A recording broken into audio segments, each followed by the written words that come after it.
What if I से you कि जिन लोगों को हम हमारे देवी देवता मानते हैं वो शायद एलियंस हों।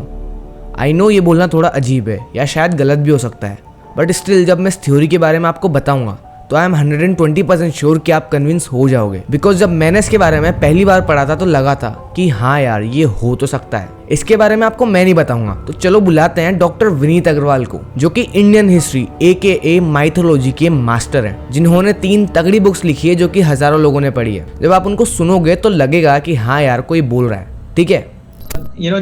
कुछ लोग मानते हैं कि जो देवता और असुर जिनको हम बोलते हैं वो शायद एलियंस थे। सो वंश एक्चुअली इट्स अ कॉन्सेप्ट कि अगर आप टाइम ट्रैवल अगर पॉसिबल हो, आप सोचो हमारे पास जो अभी एडवांस टेक्नोलॉजी है, अगर हम ये टेक्नोलॉजी लेके पास्ट में पहुंच जाएं, 100 साल पहले भी पहुंच जाएं अगर हम, तो उन लोगों को क्या लगेगा कि हम कौन है। They will not be able to believe कि हम उन्हीं के वंशज हैं।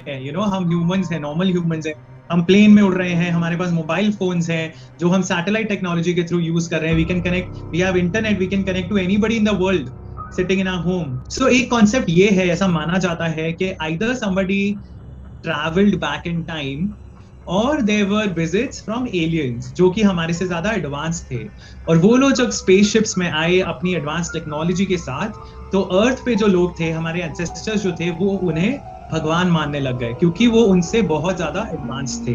तो ये एक कॉन्सेप्ट है जिसमें माना जाता है कि जो गॉड्स जिनको हम मानते हैं, they were probably aliens with advance technology, और वो इतनी एडवांस थी हमारे से टेक्नोलॉजी कि हमें वो सब मैजिक लगता था। Magic is nothing but technology that you can't understand, that we haven't deciphered. So वो एक कॉन्सेप्ट है। अब ये कहना कि जो जिन्हें हम भगवान मानते हैं वो सब एलियंस थे, आई एम नॉट श्योर कि वो हम किस हद तक कह सकते हैं, क्योंकि कुछ लोग, कुछ बीइंग्स हैं जैसे देवता हैं या राक्षस हैं जिनको हम मानते हैं कि वो अलग अलग लोकों पे रहते हैं, तो definitely they can be considered aliens क्योंकि they don't live on earth, right. So alien किसको हम बोलते हैं? कोई स्पीसीज ऐसी है, कोई लोग हैं जो अर्थ पे नहीं ओरिजिन किए हैं, जो ओरिजिनेट नहीं किए हैं और अर्थ पे नहीं रहते हैं। That is the definition of alien. So क्योंकि ये देवता, राक्षस, ये सब दूसरे लोकों में रहते हैं, अर्थ पे नहीं रहते, तो by definition they become aliens, right. पर इसका मतलब ये नहीं है कि उनका भगवान से कोई लिंक नहीं है, और जो हम भगवान के बारे में बात करते हैं, ब्रह्मा, विष्णु और शिव, सो उनपे तो वो कॉन्सेप्ट एक्चुअली एप्लीकेबल ही नहीं है। अगर आप एक तरह से सोचोगे, विष्णु का मतलब है जो हर जगह फैला हुआ है। विश का मतलब होता है, विश टू रूट है, it is something which spreads. So Vishnu is somebody who spread out in the world. So what is the thing which is spread in the whole universe? It is space. And Shiv ji को हम बोलते हैं Mahakal. Kaal is time. So Vishnu and Shiv are actually space and time.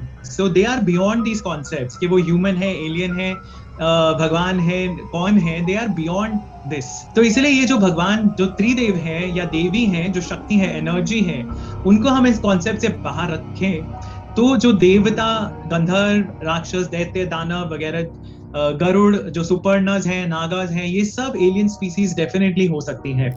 तो basically मतलब है कि शायद हजारों साल पहले, probably in the times of early man, कुछ लोग या तो टाइम ट्रेवल डिस्कवर्ड होने के बाद वाले एडवांस लोग, या फिर किसी और प्लेनेट के, किसी और गैलेक्सी के हमसे बहुत ज्यादा एडवांस लोग ट्रैवल टू अर्थ, और जब वो लोग अपनी टेक्नोलॉजी लेकर यहाँ आए, लाइक स्पेस शिप्स, कपड़े, मे भी कुछ डिवाइसेस, तो हम लोग जो कि बिल्कुल प्रिमिटिव स्टेज ऑफ लाइफ पर थे, वो चौंक गए, दंग हो गए। एंड ऑल्सो शायद उन एलियंस ने हमें कुछ चीजें भी सिखाई जिससे हमारी लाइफ आसान हो जाए, एंड इसीलिए हम लोग शायद उन्हें महान मानने लग गए, भगवान मानने लग गए। एंड ये लोग दूसरे प्लेनेट से आते हैं, एंड शायद इसीलिए हिंदुइज्म में हमें अलग अलग लोगों का कॉन्सेप्ट मिलते हैं। आई डोंट नो ये सच है या नहीं, बट सोचने में ये सच लगता है। आपको क्या लगता है वो कॉमेंट्स में अभी बताओ, और अब ये वीडियो देख लो।